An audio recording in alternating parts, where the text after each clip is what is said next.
see you, Justin. What? It's me? What? Justin is here. No, it's damn it. Welcome back to Fanboys of Gaming Daily Cast. I am one of your three hosts, Christopher. I'm Michael. Justin. He's not Justin. And we got a lot on the docket for you today. We got DLCs, we got PC ports taking way too long, game voices, an old game coming back with a vengeance, Ubisoft, no release date for games, and the city of Toronto. City of Toronto. That was a mistype in when I went to type out Ubisoft Toronto for their news, because they apparently they're working on a new AAA game, and they're the same studio that made Splinter Cell. So do we know anything about it aside from they're just working on a AAA game? Or it is that a new IP.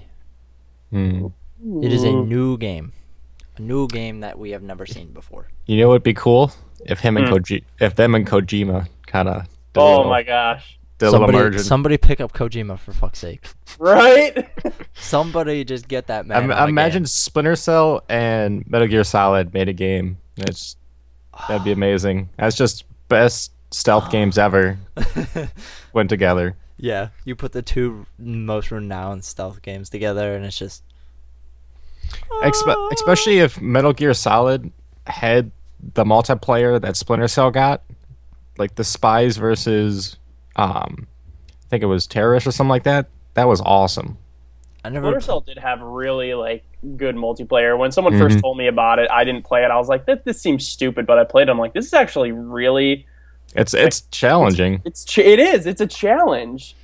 It's not easy. If you don't know about Kojima, folks, we discussed in one of our previous videos. Go ahead and check it out on our channel listings. Yeah, that man's in some hot water right now, but it's all right. It's all right. We're getting Metal Gear Solid 5. That's what matters. Yes, that is what matters. That is what matters. And while I'm thinking about it, we got more Arkham Knight news. Because I've been playing Arkham Knight. Just pause for a sec and talk about how Mike looks like he's making out with his microphone. I love it. He's like so close to it, and it's making me. I just want my quality to be good, okay? You don't need to put your face up to it. Right, your video quality is gonna be worse. Looking like that. It'll be okay. You're gonna say, you see this dude caressing his mic?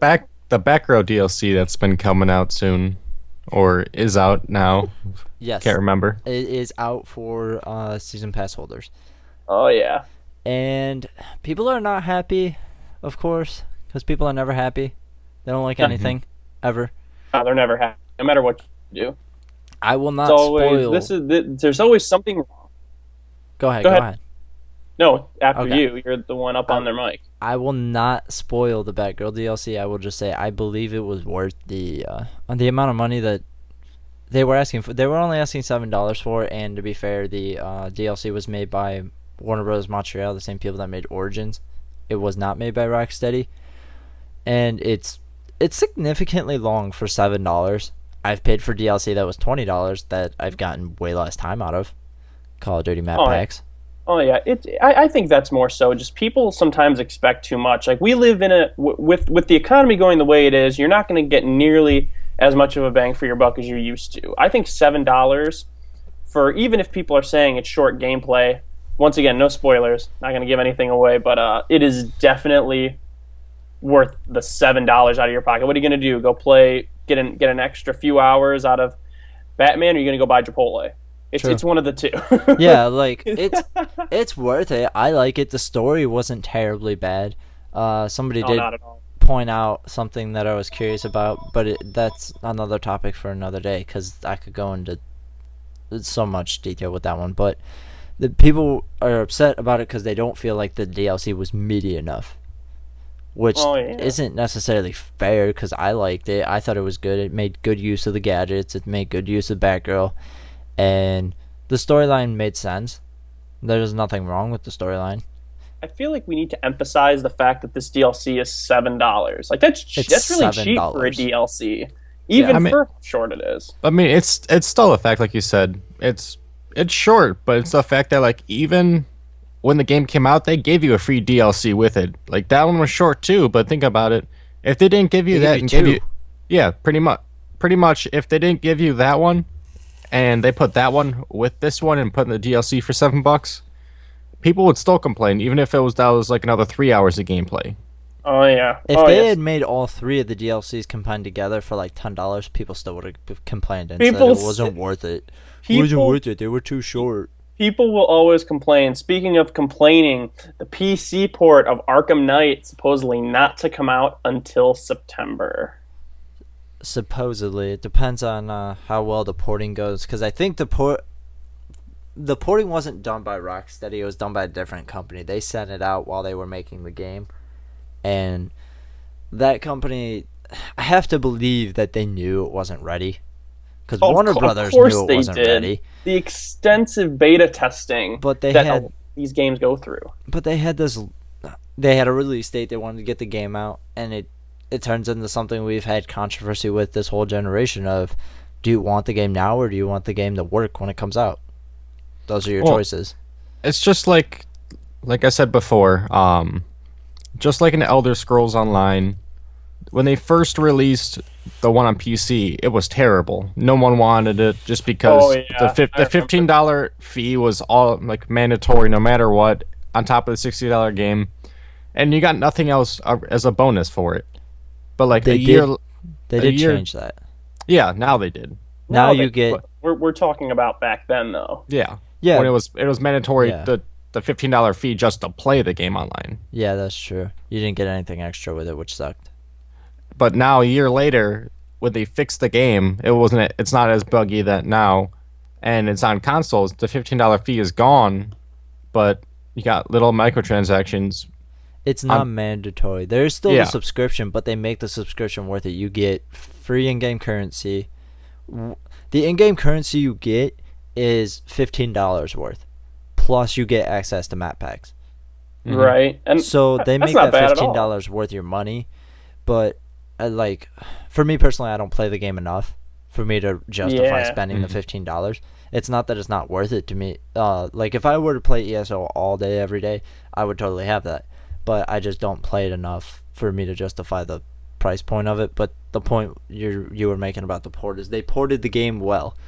They waited to make sure that the port was good and done. Mm-hmm. And that's not what happened with Arkham Knight, and that's what is going to happen now, is that it's when it comes out, it's going to come out, and I don't believe they're going to make another mishap and release this until it's completely ready. Yeah. It's still a fact of, will it be still playable in 4K without destroying computers? With how high-end those graphics are going to be. Oh, yeah. It might get a 4K update. Because that's going to be the main thing. Because I know that's one of the top things that people complained about, was that even when the game worked, they couldn't get anything over 720p, even with like the best computers. Yeah, the graphic they couldn't get the graphic engine to work right. Right. Which is a bummer, because the game's gorgeous. It's a really pretty game. Going back to the whole bugs with the PC port, I feel like the blame is on both the company that produced the actual game for consoles and both the people porting it, just for the fact that we were discussing earlier deadlines. Like we were saying, these people clearly knew that this game had bugs. Like these aren't like your Pokemon games where you have to go out of your way to find a bug. No, like it's pretty significantly bad. You ran into one yourself, did you not, Michael? I ran into some bugs while I was on the PS4 version, yeah. Exactly. I had died in this one particular area, and then when it respawned me, it checkpointed you it right in that checkpointed same me glitch. Into a glitch. Like I died, I respawned, and when I respawned, instead of spawning on top of a building where I was supposed to, the physical properties were removed, and I just fell through the game. Exactly. It's just I feel the blame goes to both the person porting it. I see that little subtle laugh you've got, Justin, laughing at Mike going, haha, I had to restart. No, it's just I watched the video online. It was funny. He's just in there like, God damn it, and you just see him like spinning around in the like underneath the map. Yeah, I'm just giving everyone an upside down view of Gotham. It's on Facebook. It's on the Facebook fan page. I haven't seen that much bugs in a game since Just Cause 2. And that game was so buggy, but it made the game so fun. But like I said, the blame goes to both the people. Like, hey, we have a deadline, so we're going to release this anyway. When clearly it was a train wreck, and all you did was upset your demographic. True. As opposed to like, congratulations, you met your deadline. You pissed off a fourth of the gaming industry, but hey, yeah, you made your deadline. Well, the problem too is that I can't speak for all PC gamers, but there are a decent amount of PC gamers that also own consoles for things like exclusives and this and that, and they just like all those people that own PCs and consoles aren't gonna play it on PC. Not all of them. A good portion, I believe, will not play them on PC, or they will play it on PC later when mods and things start to come out for it. Oh yeah, that's a ways in the future though. Yeah, but that's gonna be like, 3 to 4 months after the game comes out. But there is one thing that we will always be able to thank PC people for. They are always able to dig into the code for games, because sometimes developers put the code in for DLC and things like that. Oh yeah, and then they can just can rumor out what might be in the next DLC. So thank you, PC gamers. Well, not on top of that though, they also make HD texture packs, which makes any game look just gorgeous. GTA 4 with the HD texture pack looked amazing. That was beautiful. And I was like, holy crap, why does this game look so good? It's because they're able to go through and take the game from 720, redo the textures, put it back in, and make it 1080p. Right. Yeah. While we're discussing free world games, we got Fallout 4 voice acting for a character that at one point had no voice. 13,000 lines for male 2 characters and female characters. Yes, people are still kind of like iffy on this. They don't know, because before in Fallout you would just pick your dialogue. In any other game where you have choices, you just pick whatever you wanted to say in the text box, and then it would just progress the conversation. Yeah. Whereas now there's going to be voices, so I'm not sure if the voices will be like, when you click that option, it will say a voice, or there will be conversations you have where there's just no text prompts. Conversations that don't really matter. Yeah. In significance to the story, whereas you're just getting information, just having a conversation with someone. So. That'll be interesting to see. I don't think they've announced who the voice actors were, and I'm assuming for the fact that they did 2 years of voice recording with 13,000 lines, it's probably a multitude of people. I can't imagine it's just like 2 people, one guy and one girl that are doing these voice acting. Yeah, I probably misspoke there. I guarantee you there isn't, because there will be probably an option that lets you choose whether if you want a deeper or higher voice with your character. Especially at 13,000 lines, there's got to be some type of variety in there. I don't know. That's a lot of voice work. Like I said, there has to be some type of variety. It can be like over 2,000 lines per voice or something like that.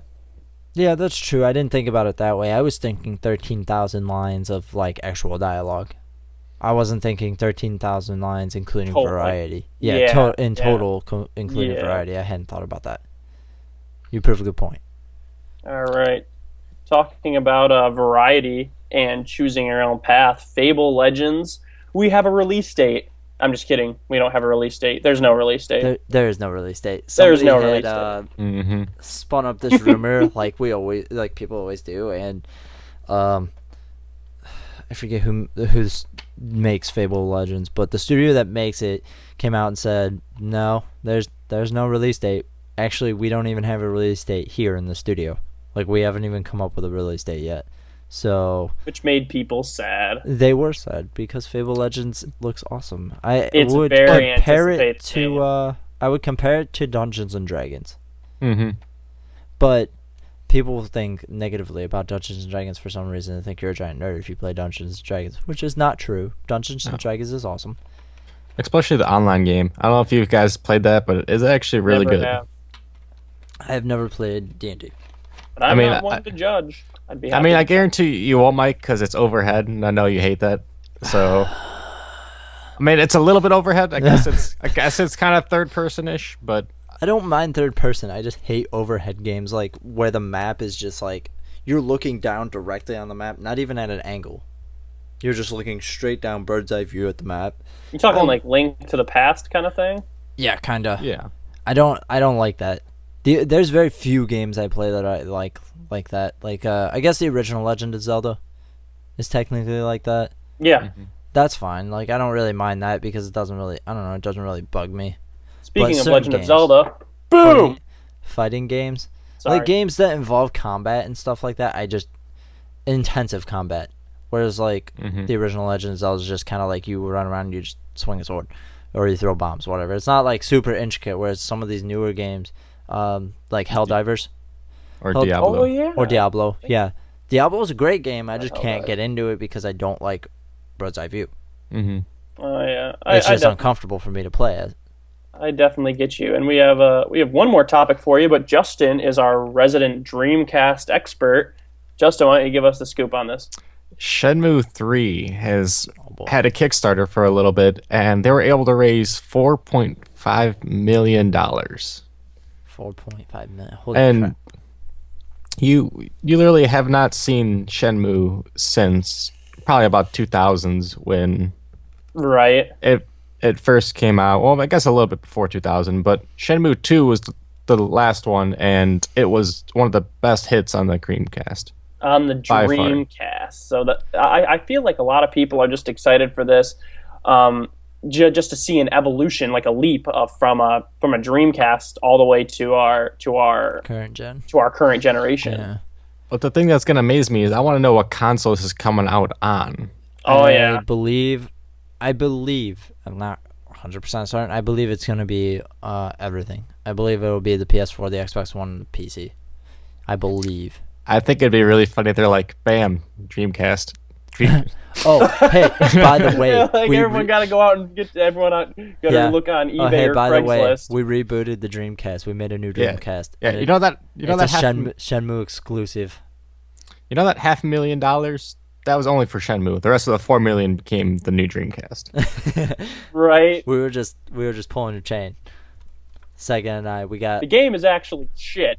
We made a great new console. We made a new console, but we made a really shitty game. So, like, I can honestly say, I wouldn't. It wouldn't surprise me at all if it was just an Xbox exclusive. Because I mean, Sega pretty much became Microsoft.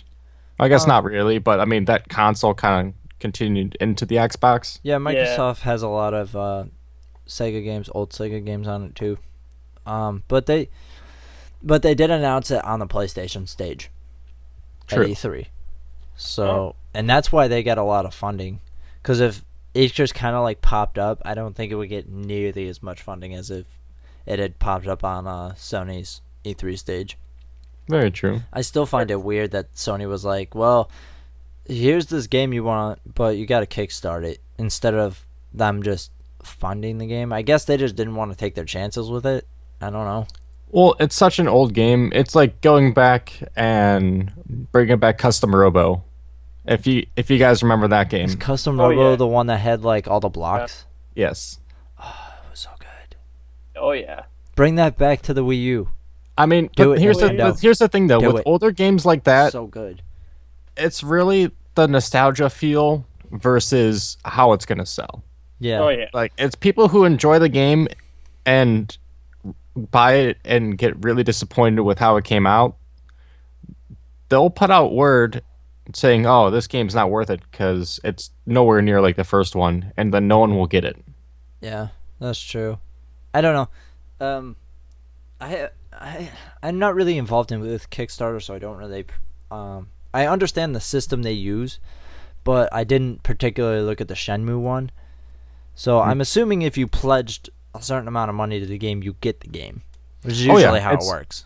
It's usually like $60 or something like that. Yeah. Like there's different level of pledges. Like usually people who only pledge like $20 or something like that. Like on the website they usually get a T-shirt or something like that. Yeah, and then if you pledge like the $60, you usually get like the game and the tier or the previous tier. Sometimes it just depends. Mm-hmm. And then you could keep going up to bundles and names on the game and stuff like that. And like I guarantee at the end of the game there will be some type of Kickstarter thing, like thank you to Kickstarter supporters or something like that.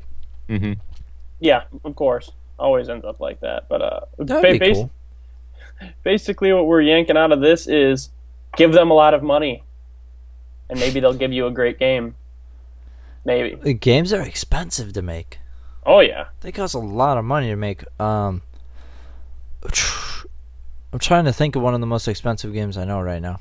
I want to say, when I'm thinking off the top of my head, and I hate to keep bringing it up, I believe Destiny is one of the most expensive games I've ever seen made. I forget. I want to say it was Activision gave them something like,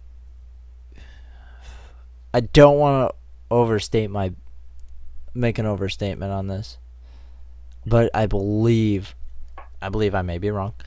I believe just Activision somewhere put it around $500 million.